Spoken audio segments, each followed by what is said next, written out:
I feel like we've said this every week, like, oh, basketball season's getting close. Basketball season's like here. Yeah, it's here.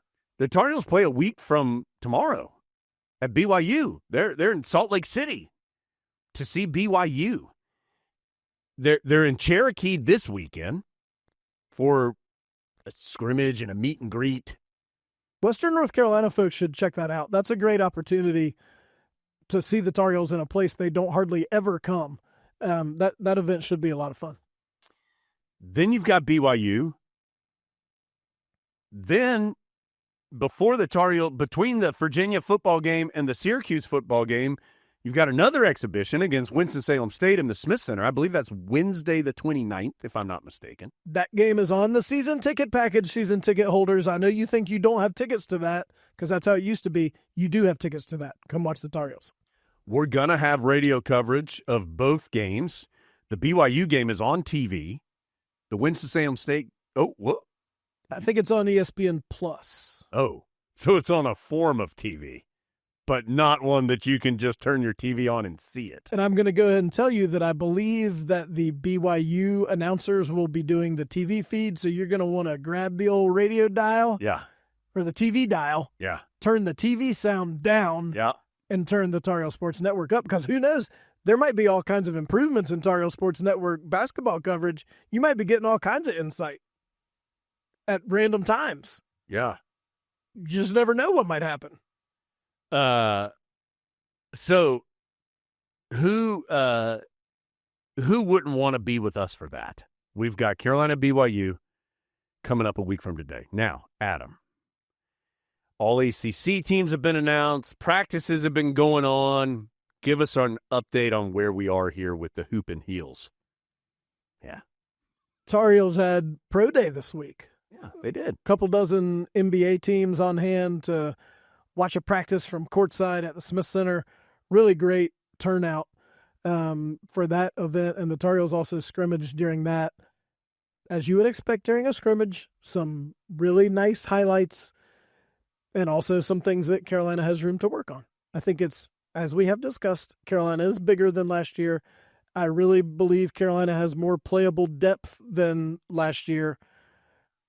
I also think one thing that they are looking for is the ability to showcase that consistently for 40 full minutes, because there have been times where we've seen the Tar Heels look really good.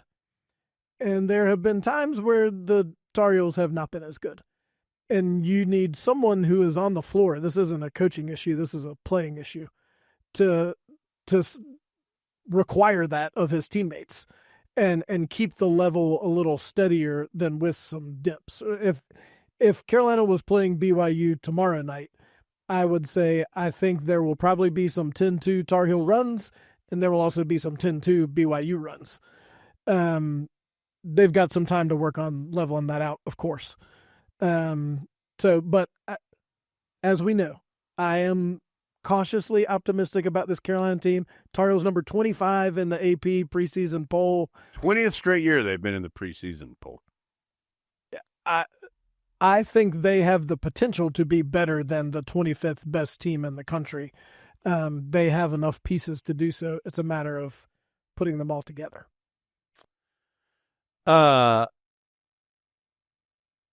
Adam, All-ACC teams announced. The Tar Heels were picked third.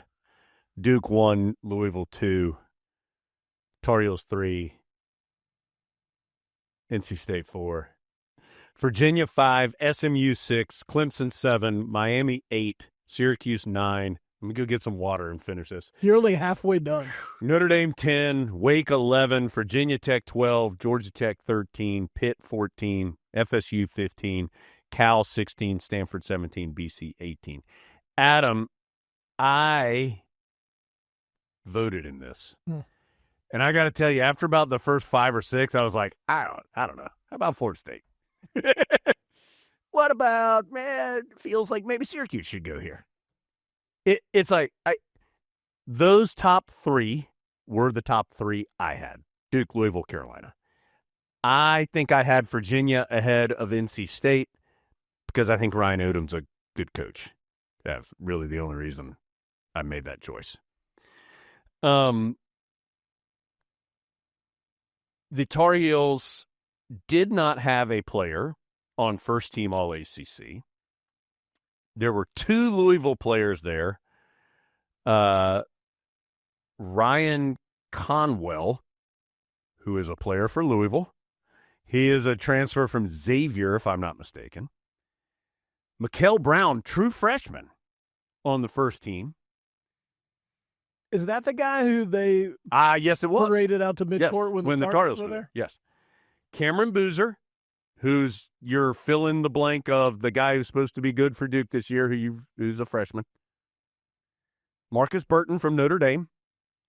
And Darion Williams from State, who was also preseason player of the year. And that's who I voted for player of the year. Like, he was really good at Texas Tech. I mean, he was very good. Likes to talk a lot. Yes, he does. He had some very odd things to say about Hubert Davis and the Tar Heels, and it's like, bro, okay.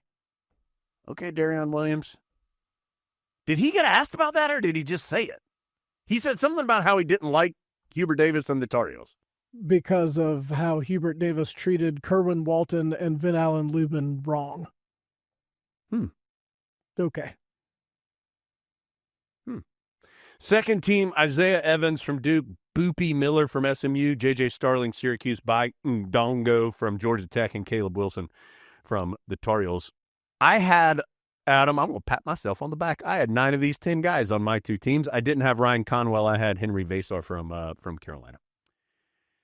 Whatever. This means nothing to me. Other than my right to vote. I do love that. Yeah, of course. But really, I'm more concerned about the postseason than the preseason. Adam, I don't know if you've heard this, but the teams that play the best get the awards and the rewards. So we'll worry about that in 6 or 7 months. The most surprising thing about this list to me by far is that Marcus Burton is somehow still at Notre Dame. Yeah. I don't know how they pulled that off. Yeah. But great job by them, I guess. None of this to me, Adam, is particularly notable other than I think that's right for the Tar Heels. I think they're going to be in that top portion of the league, whether it's 1, 2, 3, 4, 5. I don't know. There's so many teams now, too. Remember, you can finish 5th and be a pretty good team. It's just how it is. I don't know. I'm ready to see the Tar Heels play somebody else. And I know we're not going to preview BYU today, but here's the thing. BYU's good. What were they in the preseason poll? 8? Mm-hmm. So, I mean, they're very good. Carolina could lose that game, and I could think nothing less or different of the Tar Heels. BYU's good. It's in Salt Lake City. It doesn't count. So I'm going to guess you're going to do some things in that game that if it was the Sweet 16, you'd do it differently. I think it's a great chance to see 2 teams that have high expectations this year and see how they stack up. And that game is a huge deal to BYU. Huge deal. Huge deal financially to the Tar Heels. How many, if you had to say right now, and this is sort of an abstract term, how many good ACC teams do you think there are this year? Like, that number has been smaller than we want it to be the last couple of years. I feel like this year there might be more. I feel like there's 5 teams that right now I feel like I can confidently say I think they're going to have a good year. And that's Duke, Louisville, Carolina State, and Virginia. I do think those 5 teams, I mean, State and Virginia are both a little bit more of an unknown because they've got new coaches and new pieces. But from afar, you look at it and go, okay, I think he's a good coach, and I think they brought in some good players. And it is possible to win at both those places. So a little bit more of an unknown, but I do think that they'll both be good. You know, Duke and Carolina have earned the right to think that they're going to be good every year. They just have. Louisville, now that they're not like the worst team in the country like they were for 2 years, is probably in that conversation too of they've probably earned the right to expect them to at least be at a baseline of a good team, right? But I would like to see them prove that that they're this good. That they can do it when everyone is excited to play Louisville, which they were not last year. No. And remember, and this is in no way to discredit Louisville's season, they played all their hard games in the league early when nobody knew how good they were, and then they coasted through the back half because the overlords at TV had scheduled it such, assuming that Kenny Payne was still the coach there or that they'd still be Kenny Payne level, and nobody wants to watch that. even Louisville fans. So just remember that. Now, Adam, that's when you get into this, like 6 through, good gracious, like 15. They could be good. SMU, yeah, they were pretty good last year, it seemed like. Clemson, yeah, Brad Brownell seems to have Clemson. They're pretty good, although all their guys are gone. Miami, feels like that guy, the new coach, the Duke guy, Jaden Lucas? No, Jay Lucas. Yeah. Feels like he's going to fit in well there with the culture at Miami. Syracuse, I mean, they're always okay. Notre Dame, I always think Notre Dame's going to be good, and then they never turn out to be, but I always think they are. I'm like the leading vote getter of the Marcus Burton fan club.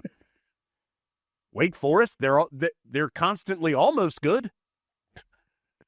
So, I mean, it's like you go through all these at Florida State. Maybe, I don't know. Luke Laux is their coach. Like, I remember when Luke Laux was playing not that long ago. So, maybe. So, I guess that was a long-winded answer of I feel confident about 5, and then there's about 10 more that if you told me they had a good year, it wouldn't blow my mind. Yeah. I think those 5 are probably good. And then 1 or 2 of the ones you just said could have an okay year and challenge to be on the bubble. Well, remember, SMU and Wake Forest were both had legit, like if they, I mean, I know Wake fell off a little bit at the end, but I think they both had legitimate NCAA tournament hopes. And soon, when 48 more teams are allowed in, they're going to be cruising into the event. To play in the first 16 or whatever in some West Coast location, and we never remember they were actually in the event. What an honor. I mean, we have enough history with Steve Forbes at this point to know exactly what Wake's going to be. Yeah. They're going to be exactly what they are every single year. They're going to have a pretty good individual guy whose name I don't know right now. They're gonna get a big win at home. Yes, at the Joel. Yeah.